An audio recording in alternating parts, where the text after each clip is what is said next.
On the field. Off the field. Sports talk. Entertainment and more. This is Sauce on the Side. Well, hello there, Dippers, and welcome back to episode 82 of the Sauce on the Side podcast. As always, Dippers, I'm your host, Drake, joined by the man, the producer, Mr. Leighton Pip Shavantone. Today, I actually have two intros for you. The first one, we just got NBA League Pass, and it's complete bullshit that you can't watch the games that are on NBA TV on NBA League Pass. Yeah, you can. Just log in through your mom's Dish account. That's what I did. They have their own app? Just say that you did it through your TV provider. That's what I did. I did it last night. Okay, well, good to know. Pro tip from Fletcher. A second one, for all you degenerate gamblers out there, make sure to listen to the end of the show, because for my entertainment review, I'll be giving you the Oscar bets that's going to make you money. Ooh, I like that. So make sure you stay tuned till the end. Yeah, I'm actually going to be hammering some of those. And if you're smart, you can save all the ramble and go straight to the end. Because what was the last award show you were on? The Golden Globes. I was 4 for 4, made $70. 4 for 4. Wow, Hey, nice. and $70. 4 upsets in those, by the way. Yeah, $70. Leighton making $70. He bets probably $5 a piece. Yeah, so little. yeah, it's if you bet like a man, you'll come out a millionaire. Just trust me on that. I turned $20 into $75. That's what happened. That's Wow. actually really good. Money Yeah, moves. I'm already on his bet, so spoiler alert. And guys, you've already heard it. The cackling man himself, the man from our Wednesday show, Hump Day Hoops Hysteria, Mr. Fletcher Hoy. The best thing for the Lakers this year is not being able to trade for AD at the deadline. Because now they got to keep all those young guys, figure out who works and who doesn't. They can go star hunting, trade as needed then. A man named Skip Bayless said how the Lakers are actually better without Anthony Davis. So, Well, I mean, if you're going to give away 7 guys and 5 draft picks, you might be better without him because you can't start 3 guys. But yeah, sure you can. You can. start 3 guys. You Look don't at know that, what the too. fuck. Have you watched the Thunder play at all this year? Yeah, they only start 2 guys, don't they? 2.5. Yeah, 2.5. Schroeder comes in once in a while. Yeah. All right, guys. So today, just kind of a spoiler alert. I mean, Fletch is here. Obviously, the NBA trade deadline was this last week, so we're going to be hammering that. Basically, the whole show. Talk a little bit about college basketball as well, just to mix it up a little bit. And we'll actually be giving our post-trade deadline power rankings of rosters. And Shittiest Take of the Week is back at, per Fletcher's request. So we'll actually jump into the trade deadline in just a minute. But guys, I had the biggest smile on my face this last weekend because I thought football was gone until August. But the AAF stole the show this weekend.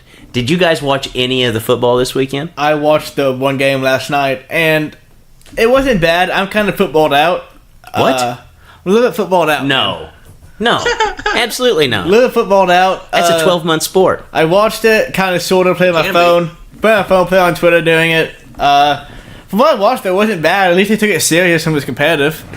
Yeah, So- no, I agree. You know, you go straight from like Pro Bowl, which is obviously not competitive football, and you can tell. Then you have the Super Bowl. This AAF league, like, I know that there's a reason why these guys aren't in the NFL. You know, like obviously they're not good enough to be there. But 81% of these dudes have been on an NFL contract at one time or another. So it's not like you're just getting really bad college football players that just can't hang it up. Like you're getting legitimate talent out there playing, and you know, it is what it is. Like, they tell you it's a developmental league for guys who are out of the NFL. Like, think about it. If you're a college basketball player and you want to try to make it to the NBA and you don't have you don't step right into the NBA, you might not get picked up by a team or whatever it is. You can go overseas. Well, there is absolutely zero opportunity for you unless you go to the CFL, which, you know, is just one league. I think it's pretty cool because I think they know what they are. I was watching it with some friends on Saturday. I can't remember who was playing because obviously I don't know the league at all. But somebody says, "Is this not that like limited contact football league?" And I was like, "I don't think so." And then not even 2 minutes later, that one play happened where the quarterback got his helmet smacked off his head. That was pretty cool. Dude, that's awesome. I'm pretty sure Roger Goodell tried to find that guy. Probably. Yeah, he tried to have him arrested. He tried to really extend his umbrella of power over a league he had nothing to do with. I He cannot was wait. really looking hard to do that, I heard. I cannot wait till he comes out with like a state of the league address for this league. Like just to assume that he owns all professional football leagues. Mm-hmm. You think Trump's going to get his hand into this one? No, there's no done. He'll make his own league, the Trump Yeah. Football League, TFL. Yeah. It'll be bigger and better than all football leagues. Could you imagine the Texas Walls running out of the tunnel for their first game? Oh my god, that's funny. But I think with this today, I think the XFL is going to succeed over this league. No way. Because this league did thing that people want the NFL to do. And the XFL now has an entire year to watch this league and figure what they want them to do. And they're going to do it all the first year. And figure out who's awesome. And they're going to have really, I don't know, it's going to be like a sideshow instead of football. It's going to be different.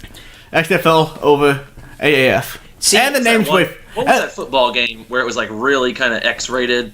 A lot of drugs and alcohol and women involved. The Blitz or something like Blitz, yes. Blitz the league. Blitz they should the make their league. league more like that. Yes. Yes. They should find a way to combine the WWE's personalities and characters into football. Yeah, dude, could you imagine like Hulk Hogan playing wide receiver for a team? Or Big Show just doing something. That'd be Dude. awesome. Doing anything, walk on the field, Just doing something. doing Nose tackle. something. I like that. Or like at halftime, like every single halftime entertainment, like the coaches wrestle or something. That's That my would be idea. coll Fist fight in the middle of the field. Yeah. That's my idea. Yeah. That? I said remember if the coach that. wants to fight a coach if they have to, otherwise they'll be fined their contract salary. I love that. By the end of the season, all the coaches will be on like injured reserve. So Bill Belichick be put in the ground. yeah, probably. Dude, Dan Campbell. Yeah, I said Dan Campbell Campbell definitely- needs to be a coach in that league, and he'd be undefeated. Yeah, I'm not fucking with Dan Campbell. People don't know who Dan Campbell is. Dan Campbell is the most underrated NFL head coach of all time. Oh yeah, So go Google Dan Campbell. You'll see his biceps and you'll tremble in fear. yeah. No, you He definitely- lined up against Ndamukong Suh in one drill with only a helmet on, they said. I bet he fucking won this Villa too. Yeah.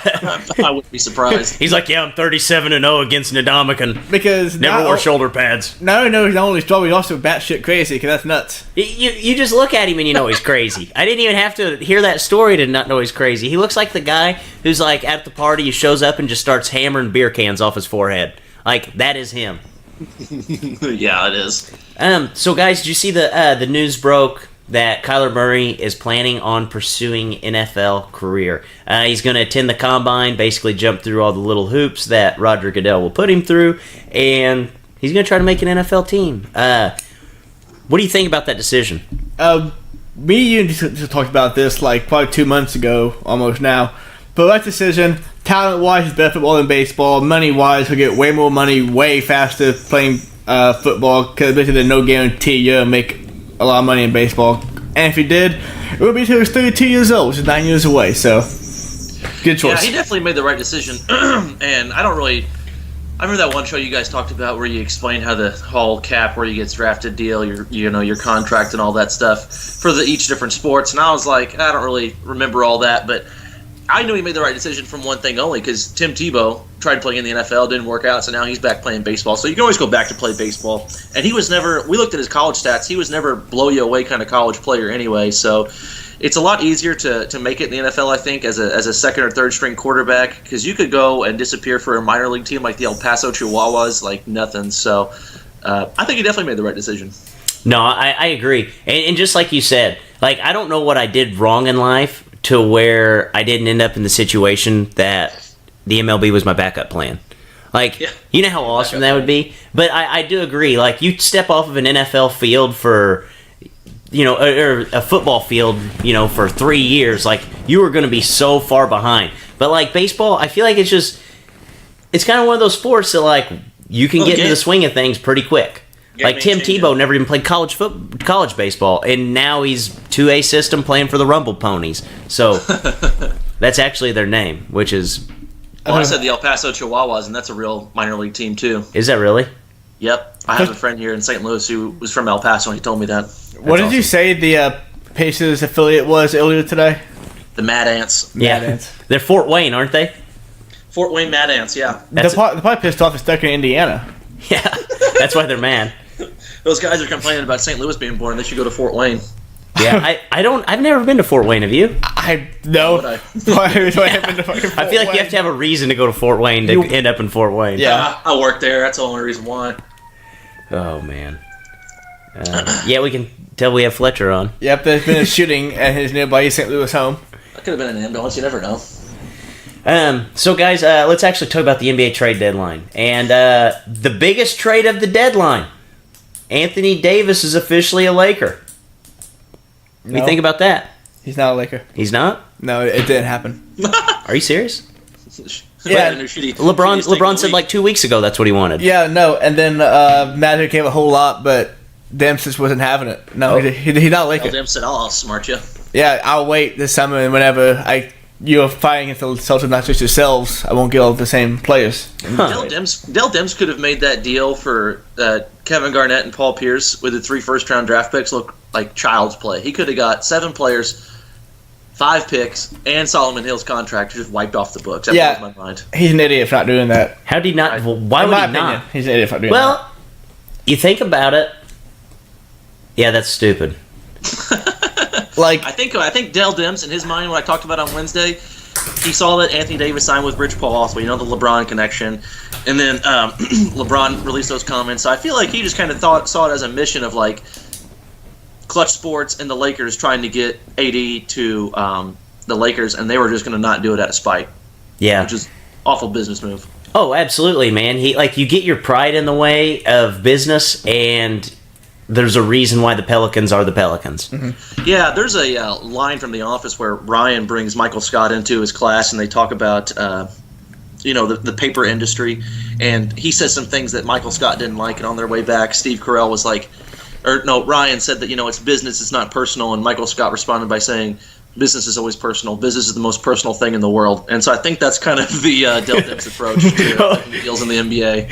Do you think Dwight works in the front office for the Pelicans? Probably runs security, too. Yeah, honestly, with the way that this team has been ran over the last few years, it kind of seems like... He's assistant to the assistant GM. Yeah. Dale Demps, GM of the year. He's assistant GM / head of security / ticket booth worker or whatever. Wonder if he's going to win, front office man of the year? For the whole NBA, just able to retain Anthony Davis at all costs possible. Able to be the biggest dumbass of the year.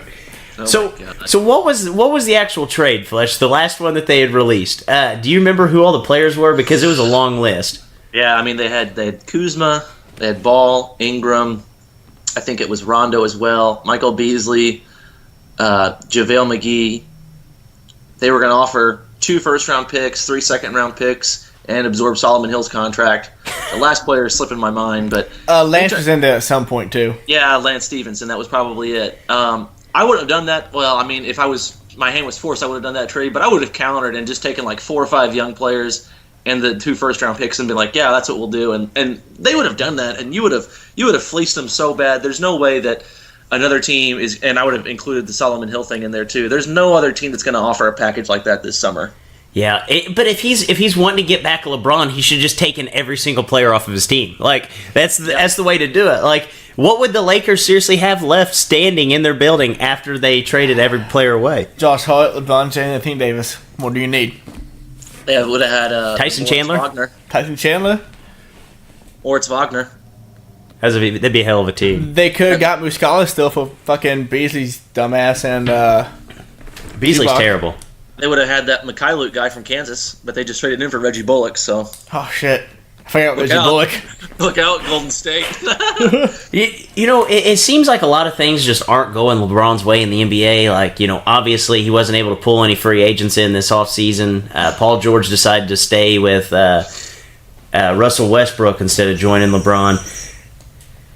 I mean, do you think that LeBron doesn't have the same pull that he had in the NBA, maybe last year even, especially, 4 or 5 years ago? Well, I think that coming into this year, he had as much pull as ever. I mean, Paul George signed before LeBron went there, and Paul George never even had to sit down with Magic either. So I'm not going to say that's all on LeBron, but definitely the injury and the kind of the toxic situation that existed for about 2 weeks there, maybe 2.5 weeks there in LA. I think it's definitely. It's cause for concern for a lot of players maybe wanting to go there for sure.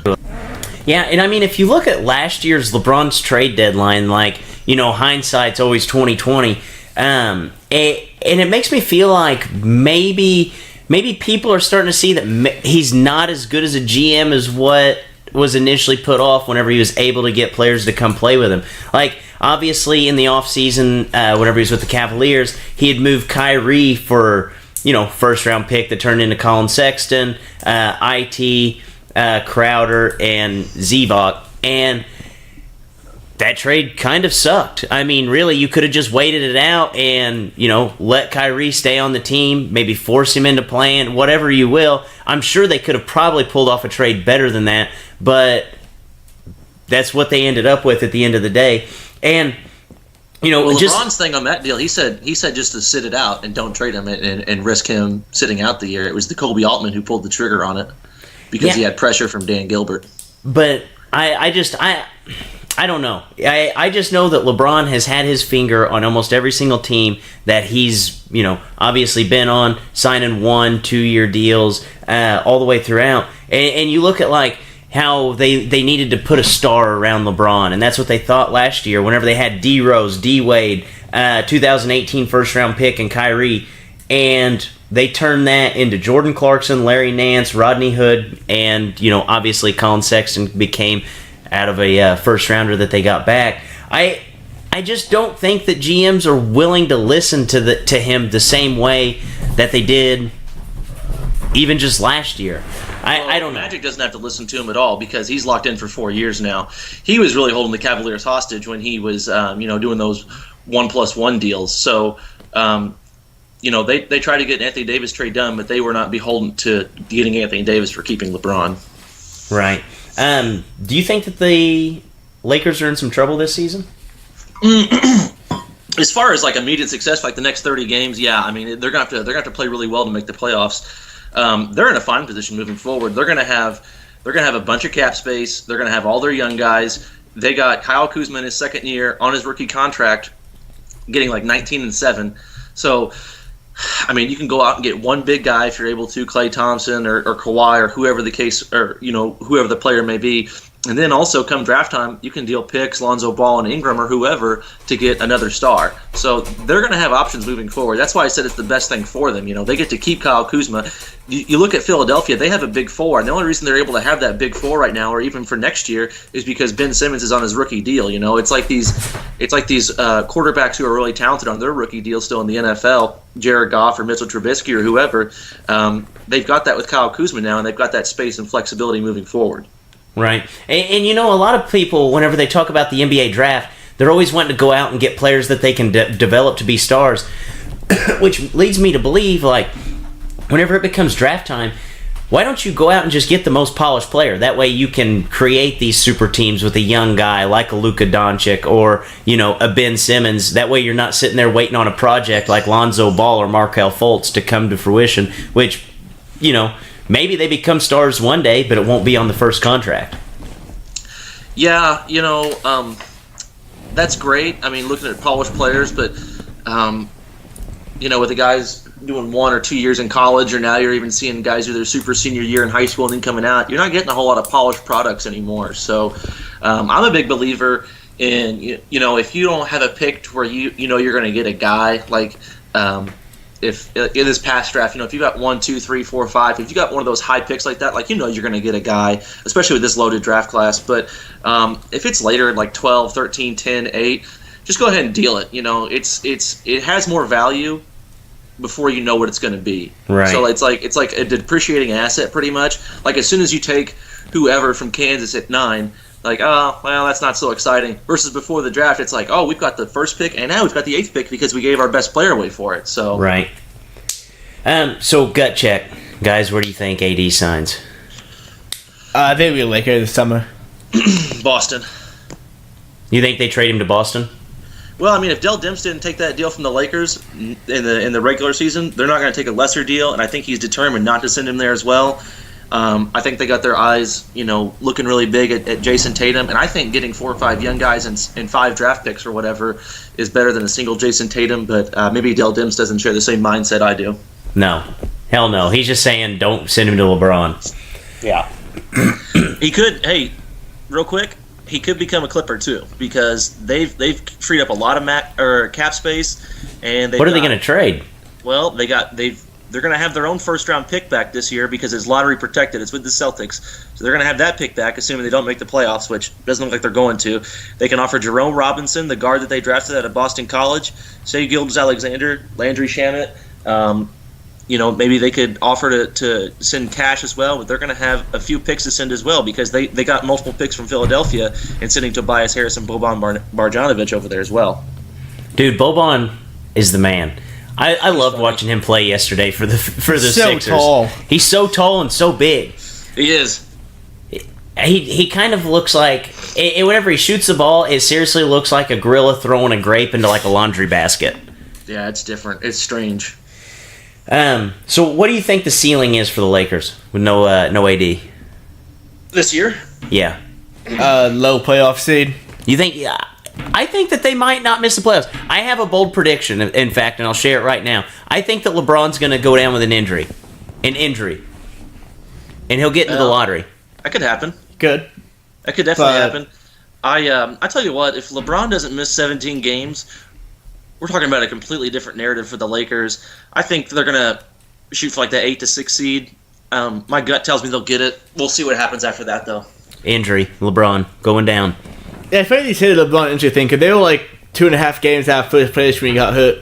Yeah, I know. They were at the 3 or 4 spot. I mean, they were all clicking on all cylinders, and then LeBron goes down, and the big trade rumors come out. And it's like the team just gets kind of dismantled almost. So, guys, maybe the happiest man in the world this week, Mark Cuban, brought in a haul from the Knicks. Really pulled in. I think they pulled in more talent than what people are just looking at off the top. Obviously, Porzingis, Courtney Lee, and Tim Hardaway Jr. sent 2 expiring contracts to Dennis Smith Jr., 2 first-round picks to the Knicks. We kind of gave our opinions on it last week, Fletch, Leighton, and I. But what do you love, like, and hate about this trade for both sides? Well, I love everything the Mavericks did. I mean, they got a bona fide scorer locked up for the next few years in Tim Hardaway Jr. They got Luka. They got Kristaps Porzingis. They sent Harrison Barnes for Justin Jackson, which Justin Jackson doesn't really move the dial for you or move the needle for you a whole lot. He might be a young guy that can come along one day, but they open up, $54 million in cap space over this summer. So they're going to have all kinds of cap space moving forward. I talk about, big threes and big fours. They can have a really impressive big four with Doncic and Porzingis. Go out and get 2 max guys with all the space that they have, and have Tim Hardaway Jr. at that. So it's really kind of impressive to see. The Knicks, I like that move. They made the most of a bad situation. What I talked about last week, they dealt what they had to open up 2 max spots, and they get Dennis Smith Jr. out of it, which is great. But if they were a good, well-ran organization, they would have had 2 max spots open and still been able to keep Porzingis. And so they made the most of what they had, So it's not good, it's not bad, it's somewhere in the middle. And then the Kings, they're just looking to make the playoffs this year. So obviously Harrison Barnes is a better player than Justin Jackson. They're at the 9 spot right now. He's going to make them better. He slid in nicely in their rotation. I watched that last night against the Phoenix Suns, but when you play an 11-win team, you're pretty much always going to look good. So there's not much to hate about any of these trades that happen for any teams. I like the Mavericks the most, Knicks in second, and then the Kings in third. Yeah, I think this is kind of funny though that they're moving on from Porzingis, and I think that this Knicks team is going to be in some serious trouble, even just in the next few years. Like there's some teams whenever you look at it and you're like, yeah, I like what they're going to build with, but like next year, if they go ahead and they get the number 1 pick overall and take Zion Williamson, like you're really looking at like Dennis Smith Jr., Kevin Knox, and Zion, and no shooters. Like they don't have a single guy on this team that could shoot. Yep. And in the NBA, like yeah, obviously like dunking is an appeal. It's fun to watch, but teams that just shoot 2s and dunk and get layups don't win in the NBA. I mean, any team that you look at, kind of playoff wise, live and die by the 3. Yeah. They're going to have to put in some serious work this offseason, Dennis Smith Jr. and Kevin Knox. Kevin Knox is a guy, he gets points, but he's not always super efficient, so he's got to figure that out. Dennis Smith Jr., same thing. if those three guys, if they were happening to get Zion's shooting in the high 20s right now from three, so it's not like he's Ben Simmons, but if they have Zion, Kevin Knox, and Dennis Smith Jr., that's basically just starting three power forwards out there because they just don't have enough shooting. Right. And like you mentioned, Harrison Barnes obviously went to the Kings. The Kings looked really fun yesterday. Yeah, I watched them. Everybody doesn't know, I've now adopted the Kings as my NBA team. Leighton is officially a Kings fan. Phoenix Suns bandwagon. Yeah, that fell off with the 17-game losing streak. Yeah, it was tough. Hey, I gave him a shot. I didn't book a whole lot still. Big things are coming for them, but Sacramento Kings have a way better broadcast, way cooler team right now. The courtside reporter had big old tatas, which are nice. So you can't knock that. Big fan of the Kings broadcast. He was all dialed on the Kings whenever they showed the sideline reporter. It was awesome. Shaq and Kobe 2.0. They're off to a rough start in Phoenix. Yes, it is bad. So off of that trade, we're kind of going to run through it like timeline to timeline. Off that trade,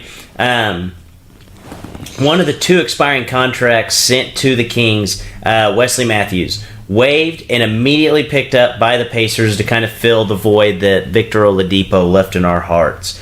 Guys, how much slack can Wesley Matthews really pick up? And where do we see the Pacers season ending now that they do have Wesley Matthews? Well, he was traded to the Knicks, and the Knicks released him. Oh, yeah. Is that not what I said? You said the Kings. Yeah, you missed it. Oh, yeah. I can't read. Anyway, he's going to be nice, He's obviously not Victor Oladipo by any stretch of the imagination. They were starting Tyreek Evans. It's going to be how Nate McMillan kind of wants to run rotations. Does he want to have Tyreek Evans in the second unit, trying to facilitate offense there, getting to the basket, doing more of ball handling while maybe Corey Joseph spots up more, or are they looking to depend on Darren Collison and Bojan Bogdanovic to kind of carry the load offensively, and then just have Wesley Matthews to defend at a high level and space the floor for them? It's hard to say. My gut reaction is to say put Wesley Matthews out there with the first unit. Bojan has been playing well. He was the Eastern Conference Player of the Week. He's been when Oladipo went out the first time, and since he's gone out now, he's been clicking at like 20 points a game, close to that. The thing is, the reason why I want to have Wesley Matthews in the starting lineup is for his defense. Whatever two guard you play against in the regular season or playoffs, you want to try to neutralize them as much as possible. I think Wesley Matthews gives you a better chance of doing that, and he spreads the floor out for everybody else that's out there. And then Tyreek Evans can really kind of help bolster the scoring load for the second, like he was doing when Oladipo was there. Yeah, I think Nate McMillan is definitely the coach of the year right now, regardless of being in the playoffs, because he's doing a hell of a job because we're still in third. Yeah, like even without Oladipo, who everybody thought dead in the water, we're still in third place ahead of the Celtics and 76ers. Yeah. Dude, I looked up. If the Pacers, so whenever Victor Oladipo went down, like some people are like, yeah, they should tank. But the Pacers right now, with their 37 wins, if they lost every single game for the remainder of the season, by the winning percentages, how it sits today, they would finish the season one game out of the playoffs. That's crazy. That is unbelievable. That's how how top heavy the East really is. But I agree. I don't know why you'd try to mess with rotations at all. Just basically try to throw Wesley Matthews out there and see if he can pick up some of the slack. Throw him out there with the first unit. Let Tyreek still come off the bench. I think that's probably your best course of action, since it's kind of one of those things like, hey, if it's not broke, don't fix it. Yeah, a lot of teams, the Warriors, when Steph was out early in the year, I mean, obviously Sean Livingston's a better point guard than Quinn Cook. I don't think there's any denying that, but they started Quinn Cook just to keep 9 or 8 other guys in their solid rotation, and I think the Pacers should follow that same suit.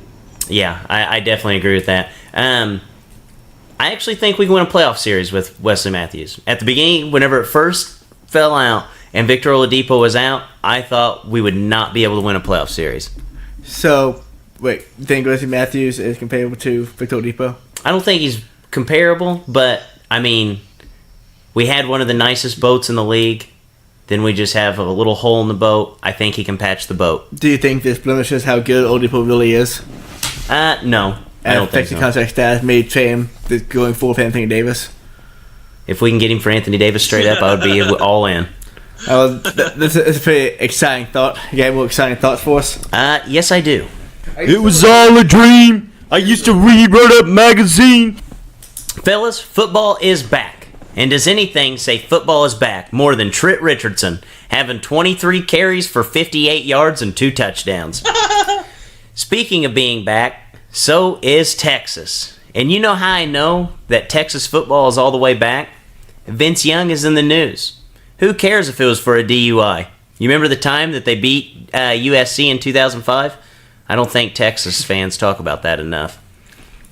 Lonzo Ball, Jordan Clarkson, D'Angelo Russell. Choose one, Magic Johnson. Well, Magic Johnson chose Lonzo Ball. So are we really surprised by his all-time dud at the trade deadline? Jim Harbaugh. Wanting Michigan to build a statue for Tom Brady is like Falcons fans wanting a statue built for Brett Favre. 30 touchdowns and 23 starts. They couldn't get him out fast enough. Want to hear a list of all the things that failed worse than Trump's plan to fund the wall? Kirk Cousins' project in Minnesota, any of Michael Jordan's draft picks, and LeBron James this year at the trade deadline. You know what's better than an NBA superstar on your team? The potential of signing one in the offseason. If you don't believe me, ask James Dolan. Antonio Brown, basically gone from Pittsburgh until, he did the one thing that would stop it. And there's a book out this week. It's called We Know No Boundaries. And it was the story of Kareem Hunt signing with the Browns. And those have been my thoughts. All right, so we'll go ahead and jump back on the NBA bandwagon here. And the trade, maybe, in my opinion, I feel like this trade here was bigger than, and it does more for the NBA this season than if Anthony Davis was to go to the Lakers. And it was not Markelle Fultz being traded from the 76ers. It was actually Tobias Harris is heading to the 76ers with Boban Marjanovic, Mike Scott, and the Clippers received Landry Shamet, Mike Muscala, Wilson Chandler, and 2 first-round picks. This trade has to give the 76ers the best starting 5 in the East, right? Top to bottom, yeah, they are the best starting 5. Absolutely. Yeah, and this means that the Clippers are basically punting on the season and the Lakers are going to cruise right into the 8th spot. Yeah, they're, I can't remember what his title is. It's Lawrence Frank. I think he's their GM or president of basketball operations. He says, our goal is still to make the playoffs. What? Your actions speak differently, so, yeah, I think the Clippers are going to punt it this year, see what they can do. Tanking tanking. The 76ers, I tell you what, they really hit a home run this trade deadline. Oh, yeah, they killed it. And the weird thing is like my bold prediction for the week, I said, I don't think that there's going to be any superstars that are traded in the NBA, but I think there's going to be a player like outside of the top 25 that gets moved, and we're going to be like, holy shit, this changes everything in the NBA. And I think this is the guy. Like, Tobias Harris is that guy who's, obviously not a top 25 player, but as far as players that have scored 20 points or more, per game this season, he actually has the lowest usage rate. So whenever you throw him in there with an ego like Joel Embiid and Jimmy Butler, he might be the best fit to slot right in there and not cause a single problem. Yeah, he's one of those guys he's almost like Klay Thompson in the sense he could take 10 dribbles all game and be really effective. So that's something useful for the 76ers to have. They need shooting and they need depth. And, getting Mike Scott, getting Tobias Harris, even getting, an efficient offensive player like Marjanovic that can go in the second unit and score down low. This is a really big trade for them.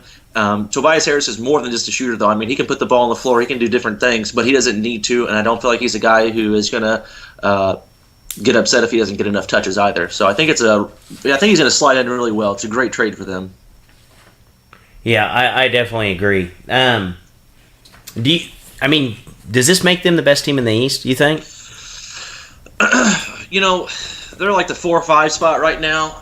They've got about 26, 25 games to kind of pull it together here and find chemistry. So they've got to work on an accelerated timeline here. But they definitely have a lot of pieces. We're going to talk about the other trade here in a minute, but one thing that they were really lacking is depth and shooting. And I was complaining about the Michael Bridges trade. I thought that was so stupid because they've been playing T.J. McConnell as a backup shooting guard for most of the year. I love that. Yeah, that was. I don't even like the 76ers, and I really root against them because they have a good team. But even that was making me angry. Like, that was just stupid to trade Michael Bridges for, just Zaire Smith, A dunker. Yeah, a dunker. Exactly what I was talking about earlier. It's Dude, like I Michael. Brandon that though. Yeah, we were watching Michael Bridges the other. I think it was just last night, and we're like, what the hell were the 76ers looking at? Like, this guy, he's basically the player I was talking about earlier. Like, hey, why instead of getting all these guys that are projects, why don't you just go out and get like a guy who's polished? That way he can produce right off the bat, and you have a better chance of winning a title earlier than later. And he's exactly that guy. Instead, they have Zaire Smith, and what's he doing? Is he in the G League, or I think he might be back in the league now. is he? He was out indefinitely due to allergies. Yeah, that happened earlier this season too. That is awesome. Something about peanut butter or something. I don't know. I I'll love tell you that. what, all these things that you're saying right now about Michael Bridges, I was saying all those same things until they traded for Tobias Harris, because those picks and the player that they drafted there, not Zaire Smith but Landry Shamet, they wound up moving to get Tobias Harris. So it worked out luckily for them. And then they get Jonathan Simmons also. They get Mike Scott. They signed James Ennis in free agency off waivers, So They address the issues with shooting, and they address the issues with depth. They have Mike Smith coming off the bench, who's a stretch four. They have James Ennis and Jonathan Smith coming off the bench, D and 3 kind of guys, although Jonathan Simmons has been struggling from 3 this year. That allows T.J. McConnell to go to his true position of the backup point guard. You saw him do that against the Nuggets and the Lakers too. So the Sixers really just addressed all their issues in one clean swoop. So that was a great job by Elton Brand. So what you're saying is Owen Brand's playing chess, Elton's playing checkers. Yeah, pretty much. Elton Brand is out there finessing everybody. I love it. Elton Brand's playing checkers blindfolded, and Dell Demps is over there playing with rocks, like trying to get him to skip across water and can't do it. He's playing kick the can. Seriously. Owen Brand's really, really anti-process. Oh, yeah. He said fuck that real quick. Well, I mean, the process was going to shit. Like, they were acquiring all these draft picks and not doing anything with them. It's like, we had 25 draft picks over 5 years. Well, what do you have to show for it? Joel Embiid and Ben Simmons. Any other even mediocre players? No. T.J. McConnell. Yeah, T.J. McConnell. Like, dude, that is he was good. He's the only guy that really survived the process. And you said it earlier, Jonathan Simmons was acquired by the 76ers via trade with the Magic. The Magic actually sent Jonathan Simmons a first-round pick and a second-round pick to pull in Markelle Fultz. Markelle Fultz is one of the most bizarre things you'll ever see in the NBA. What the hell does this trade even mean? What does it do? I have no idea. I just feel like the 76ers got a decent backup two-guard, but that's it. No, they got a couple draft picks, and they got rid of all the false drama in Philadelphia forever. Yeah, but I mean, does Fultz do anything for the Magic? I just don't get it. You talk about the process failing with Philadelphia. I don't really see them as failing so much, obviously, because they've obviously pulled together a good starting five finally. It might have taken them, I don't know how many years, 7-8 years now. But when I see the process is failing, I look at a team like the Orlando Magic. They just missed in the draft. They missed in free agency. They missed in rotations. I mean, look at this. They drafted, right now that they have an all-star in Nikola Vucevic. Okay, he's their center. So they're not even they spent a top 5 pick on Mo Bamba, who's not even starting now, and they already have a center. That then they go ahead and trade Victor Oladipo, and they trade Tobias Harris. Oladipo's an all-star. Tobias Harris is a top 30 player in the NBA who just moved the needle big time for the Philadelphia 76ers. So if you want to look at how to do things wrong, look no further than the Orlando Magic. I just don't understand what their mindset is or the direction they're going. Because they've just been tanking and missing everywhere for years now, since Dwight Howard, it seems.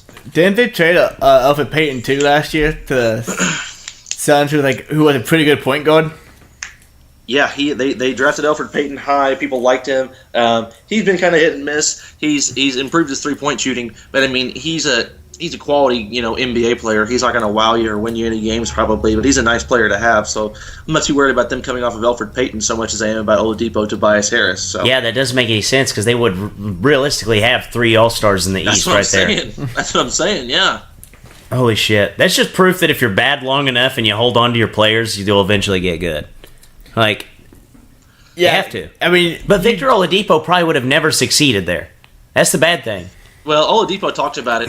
He said that when he played with Orlando, that all they had was young guys, and so that's nice to have. Like, you want to have that youth and that potential there, but really, they didn't have any veteran leadership. They didn't show anybody how to be pros, and so as competing as a team, they wound up competing against each other to try to get those minutes and try to get those starting nods or contracts or whatever. And he said he didn't really know how to become a pro until he went to Oklahoma City, spent a year there, and then the Pacers got him, and the rest is history. So the same might be true with Tobias Harris, but again, that falls on them for not fostering a winning environment and winning culture there. Right. So just a little gut check here before we move off of the all of those trades and go on to the last two that I have here. 3 questions for all of us here. Should the 76ers win the East now? I think they should come out of the playoffs. I think that might not be able to catch up to the Bucks for first place. They're not going to have games back, and the Bucks. No, I just mean win the East as in the going playoffs. into the title. Yeah, I think they should.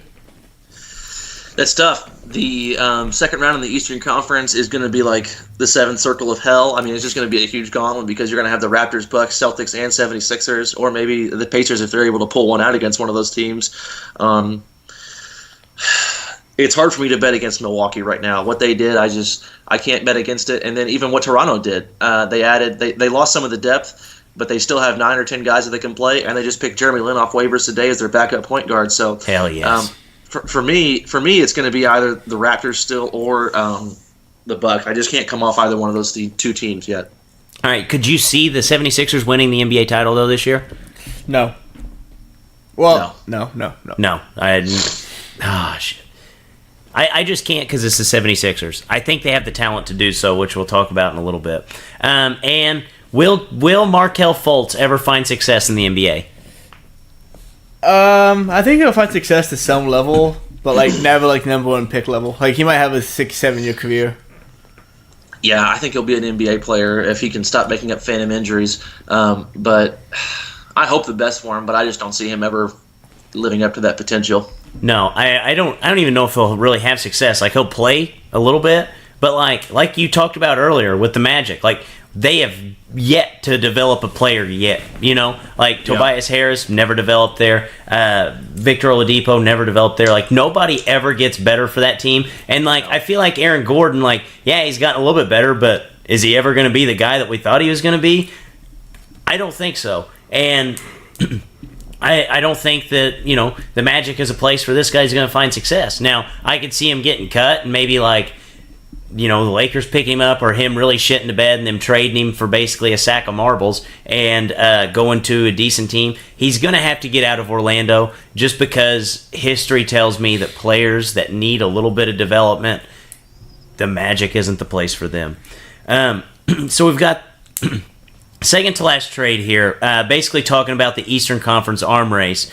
We have Nikola Mirotic going to the Bucks. The Pelicans, out of this deal, receive Stanley Johnson and Jason Smith, and Detroit gets Thon Maker. There were some second-round picks swapped around there, but second-round picks, you can basically wad them up and throw them in the trash. What do you guys think about that trade? Does this make the Bucks better? Does this make the Pelicans any better? And does this make Detroit any better? Well, Thon Maker gets to go to a place where I guess he's looking for more minutes, and hopefully he gets that in Detroit. Doesn't really move the dial for me or the needle at all for Detroit or New Orleans, but I'm telling you what, the Bucks were top 10 in three-point attempts, makes, and percentage. They had a 6'10 guy who's proven that he can play the 3, 4, and 5 in Nikola Mirotic, who's going to make well over 100 threes this year, shooting 38% from 3. God, that's just more depth, more shooting, more length that the Bucks can play with now, and I love that move so much for them that it just doesn't even make sense. Yeah, anything what they said, before the Magic go, I mean, I guess they're fighting for the Magic, but they're going to fuck it up because they fucked up everything in the past 5 years, apparently. Yeah. So it's not going to work out.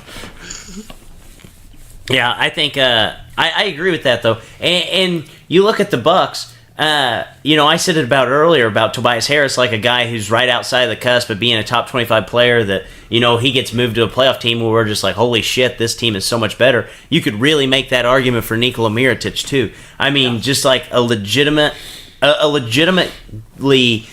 I wouldn't say star in the NBA, but he's as good as a player as you can be without being a star. I think he's averaging like 16 and 8. Like, he can score, he can shoot, he can rebound, like, checks a lot of boxes off for the Bucks, who, probably needed a third option there to step up behind Giannis and Chris Middleton.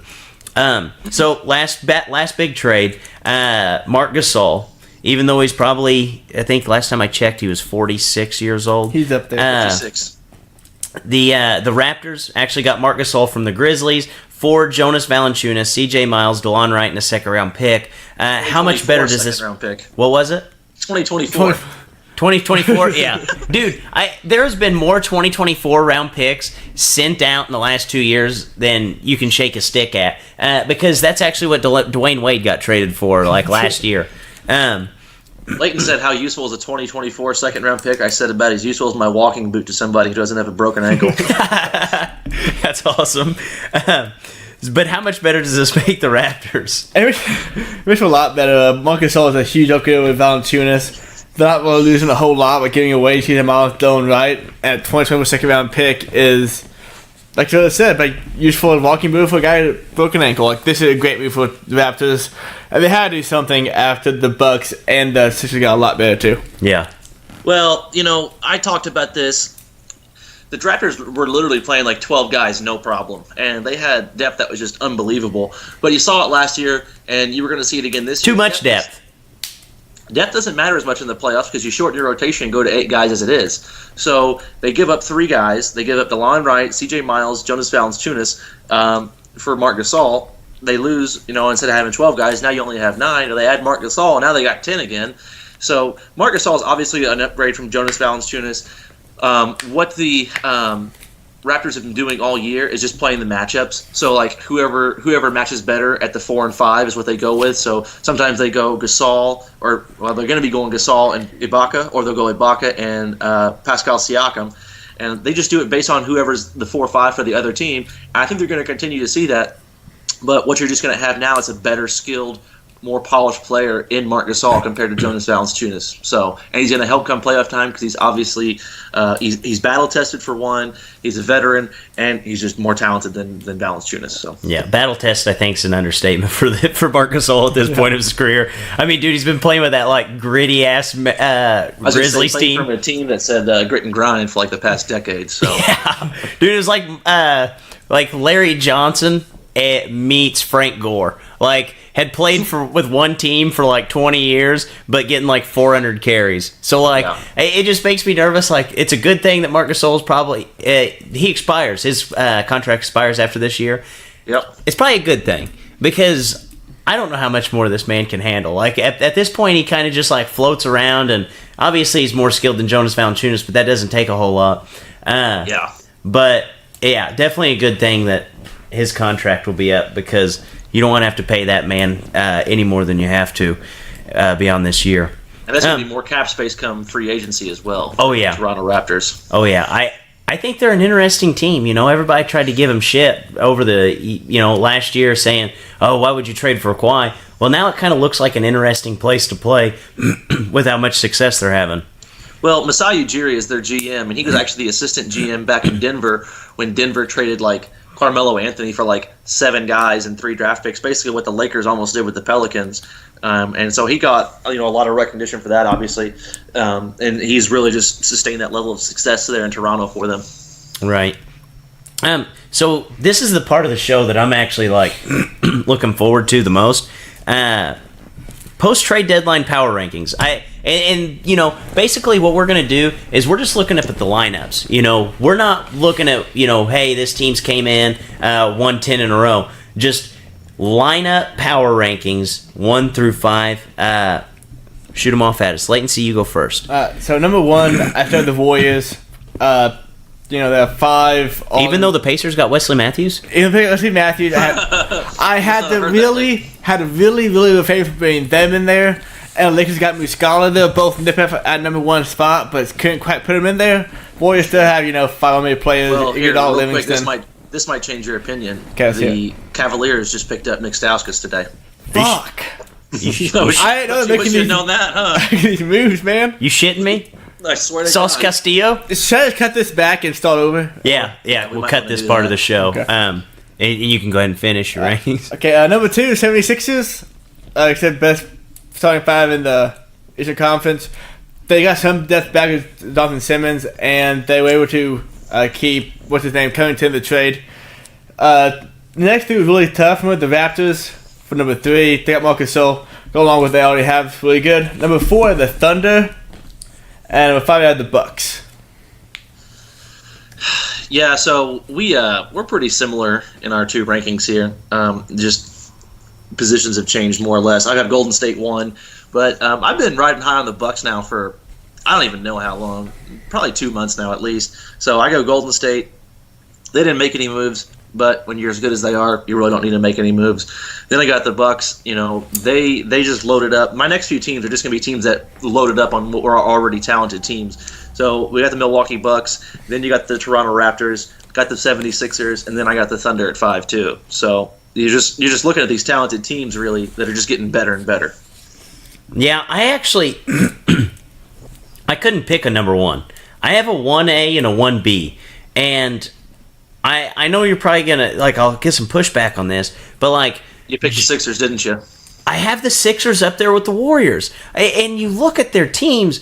I feel like they're pretty freaking similar teams. You have 4 guys on each team that can do absolutely, everything. They can answer the bell and everything other than Ben Simmons shooting a 3, but he can score from other places. So, it's not like it doesn't matter, but it's kind of negated whenever you're as talented and as big as him as a point guard.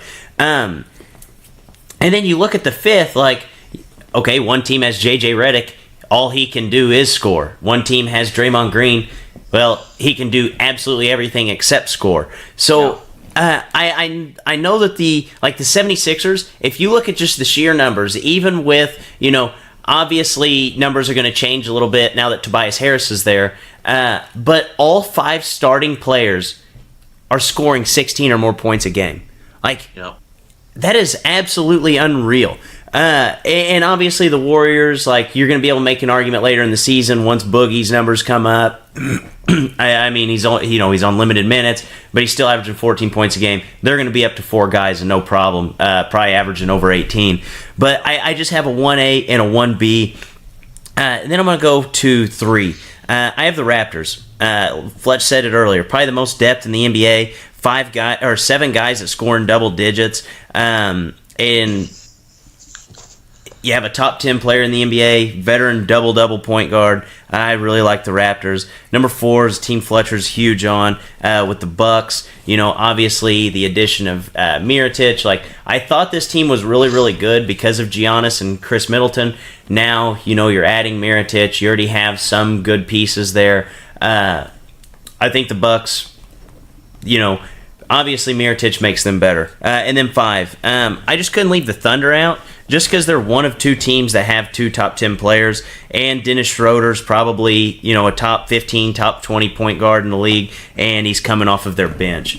So, 1s, Warriors, and 76ers, then the Raptors, Bucks at 4, 5, Thunder. So, if I don't care they put the 76ers as 1A or 1B or whatever, but why are we so confident earlier in saying that they won't win the championship if they? Because it's the 76ers. It's the 76ers. They're not gonna do it. They're just not going to do it, dude. You can be as talented as you want, but at the end of the day, you're still the same team with the same bullshit that we've seen for how many years. Dr. J's not coming back anytime soon. There's Moses Malone. No. That's good enough for me. And didn't that team only win 1 championship? Yeah, Dr. J only won 1 NBA title. Dude. Hell, Charles Barkley didn't win shit in the NBA. So. Well, yeah, because he played on the 76ers, dude. Yeah. You see a common denominator here. They can't get shit done. No, they can't get shit done. You have AI and then a bunch of scrubs. You make it there, but you can't win. I think this team is unbelievably talented. If you look at just talent level, they may be one of the top 5 teams since 2000. This team is that freaking talented. But they're still the 76ers, and I know they're not going to win the title. All right, so we'll go ahead and we'll play a little game that you hear on Hump Day Hoops Hysteria. It's called Fletch on the Fly. So the way that works is basically Fletch comes in, Leighton has 3 questions for him, and Fletch has no idea what they are, no time to prepare, and it is basically Fletcher on the fly. So Leighton C, take us away. Okay, so they're all NBA related. The first question, for some reason I thought of this a few days ago, don't know why, but Fletcher, who was a bigger bust in the NBA? Derek Williams or Michael Beasley? Both awesome in college, both no 2 overall picks, both shitty NBA players. I'm going Michael Beasley. That's a fairly easy one. He set the double-double record for a freshman, shattered Melo's record, taking 2 overall, 6'10", and then comes out to find out that he's only like 6'8" or 9. And I actually know someone who went to Kansas State at the same time he was there, and they said that guy literally would just walk around campus smoking weed, and nobody would do anything. So having all that information that I have on Michael Beasley, it's a lot easier for me to say Michael Beasley than Derek Williams. Derek Williams never really had a true position, never really had a jump shot. That's in the mid-2000s, that was a recipe for disaster for players back then, not having a true position and not having a jump shot. So I can see how he would fail. Michael Beasley, huge bust. All right. Next question. Time out real quick. Okay. I'm going to jump on this. The Derek Williams thing, who the hell thought he was going to be that good? He could dunk the fuck out of basketball. Yes, that's all he could do, though. Sign me up for that, huh? Yeah. Dunk master, baby. I mean, dude, it's basically like, okay, you're going to get Zion Williams, but he's going to be like 3 inches shorter, and he's going to be like 100 pounds lighter. Well, fuck, you know who John Williamson was back then. Yeah, and he can't block shots. You gave Vince Carter, who could dunk as well and couldn't shoot. Yeah, basically, you were getting Vince Carter, who couldn't shoot or play defense or do anything other than dunk. Okay. All right, go back to it. I don't understand it. Fletcher, what player would trade this offseason not named Anthony Davis, and the benchmark for like player with talent would be like Tobias Harris? Okay. Guy that's getting traded. Yes. That's a tough one. LeBron James to the Pacers? He's got no trade clause, but I would take it. Shit. All right, never mind. He can waive that. Man, I tell you what, there were just so many moves at this trade offseason that's like, even earlier in the season too with Jimmy Butler, that like a bunch of big name guys are gone. So many guys are on the block for free agency now. It's hard to say who's getting traded outside of Anthony Davis. Maybe Jason Tatum, because he's probably going to be included for the Anthony Davis trade. Like, I don't know. I don't know who you would pick. All right, well, so the answer is Jason Tatum, apparently. I don't think more Bradley Beal, hoping to go that route, but that's okay. Bradley Beal, I think he's going to get moved, and I could see Miami pulling the trigger on him because they still think that they're the Miami of old. Yeah. Dude, I love Miami's thought process. Hey, we got LeBron and Chris Bosh. I mean, come on, we can still do it. You know what I love is that like narratives and stereotypes with NBA teams are there for a reason. They stick like, hard. They all make the same stupid mistakes over and over and over. Like I fully believe that whenever the Nets get all their picks back, they're gonna unload him for like a 40-year-old LeBron, like in the last year of his contract. We signed LeBron. Yeah. Latency. Last question. We talked about the best NBA roster post-trade deadline. What's the worst NBA roster post-trade deadline? Well, I mean, the worst roster in the NBA is obviously, I can't even say it's the worst roster, but they're the worst team right now. Worst and that's roster. the Phoenix. Doesn't matter how to play together. Worst roster. Is LeBron healthy or hurt? It's today. Well, I just don't know what you're looking at with the Clippers roster. I mean, they got a great direction moving forward with picks and open cap space, but oh my god, dude, like what are they looking at? They're going to start like Montrezl Harrell and Mike Beasley, no, they actually just waived Mike Beasley like a day ago. So their roster is really bad, and I don't know why Lawrence Frank seems to think that they're going to still shoot for the playoffs. Well, that's their goal, man. You know how pissed off that team's going to be whenever their goal is actually probably to win an NBA championship this year too. You know how mad they're going to be whenever they make the playoffs? Oh, they'll be fucking pissed. Yeah. Oh, I can't wait till you know what I hope this is what it comes down to. He's going to come unglued. Yeah, I hope that they're sitting there riding fine to the last week of the season with like a 2-game lead over 9th place. And I just want to see the roster that they're putting out, and then I want them to look us in the eye and say, "Yeah, we made a fair shot to win that make that playoff." They're gonna have Jerry West's grandson out there playing for him. That'll be awesome. So I actually have a question for you, Fletch. It made me laugh whenever I thought about it earlier this week, so I figured I should ask it to you. So I know Tristan Thompson said it at the beginning of the season, but do you believe that the East still runs through Cleveland? By running through, do you mean they're literally just running through them? Because that's what they're doing. It's more of a walk at this point. They're doing whatever they want. They're driving over the top of them. Oh, I love that. Yeah, What a- Tristan Thompson, what a bold guy. Yeah. You give a guy $80 million to get you 13-6. Next thing you know, he thinks he's top dog. Well, he kind of. Hey, whenever they're out checking out who's paying for the bills, who has the most money, he might be the top dog. Well, Kevin Love's back now, so. Oh, that's true. So guys, it is a staple of the show. It is darts. Each week we go through and we throw a dart at the dartboard. Each number on the dartboard represents something, and then we debate the topic at hand. Leighton C, what do we have for us this week? Oh, we did it last week. We're being back. It's Would You Rather.